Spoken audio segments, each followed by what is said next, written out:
Joseph is a character that might stand out to us, and it could be the theatrical plays on his colorful coat. What stands out to me, though, is that Joseph is a character that doesn't back down. He is someone who doesn't let his situations change his morals and convictions, and is someone who truly teaches us how to endure unforeseen and undeserved hardship. In Genesis 37, we start to get to know Joseph, the favorite son of Jacob, a little bit better.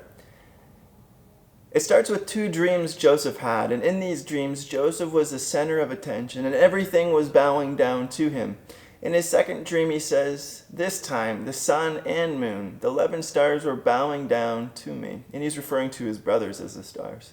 And his brothers were not too thrilled, and we find out they go out of their way to get rid of the favorite son of Jacob.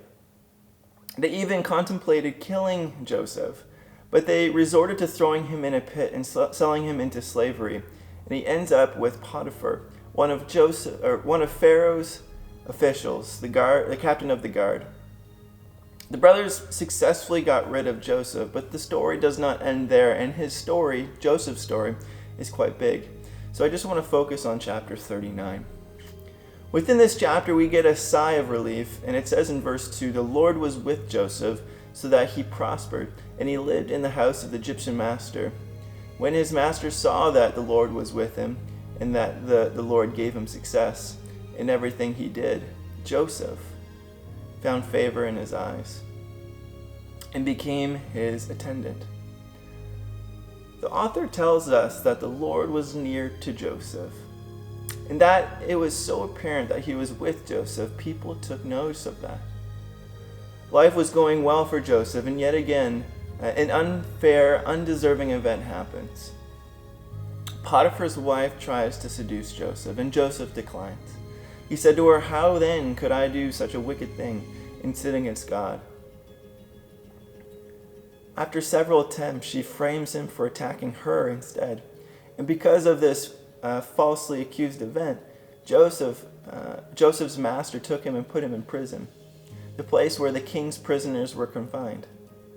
But yet again, at the bottom of the pit, at rock bottom, the reader of the story is reminded of one simple thing that changes the whole narrative. But while Joseph was in there, the prison, the Lord was with him. He showed him kindness and granted him favor in the eyes of the prison warden. So the warden put Joseph in charge of all those held in the prison, and he was made responsible for all that was done there. The warden paid no attention to anything under Joseph's care because, get this, the Lord was with Joseph, and he gave success in whatever he did. In this story, we are told that in Joseph's lowest moments, when he was thrown in a pit, sold into slavery, and sent to jail, the Lord was with him. Maybe today you feel like Joseph. Maybe your house is starting to feel like a jail. Maybe life feels unfair and undeserving. But my friends, I want to remind you today that God is with you in this time. In the Great Commission, Jesus says these amazing words, starting in verse 18. "All authority in heaven and on earth has been given to me. Therefore, go and make disciples of all nations, baptizing them in the name of the Father, and of the Son, and the Holy Spirit, and teaching them to obey everything I have commanded you." And I want you to pick up on this. "And surely I am with you always, to the very end of the age." Did you hear that? Jesus is with us to the very end of the age. Today, it might not feel like it.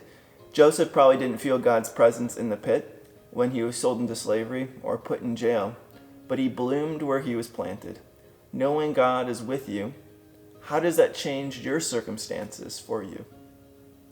For me, it brings an enormous amount of peace, that the author of peace is by my side, even in the stressful and hard situations that life might bring. God bless.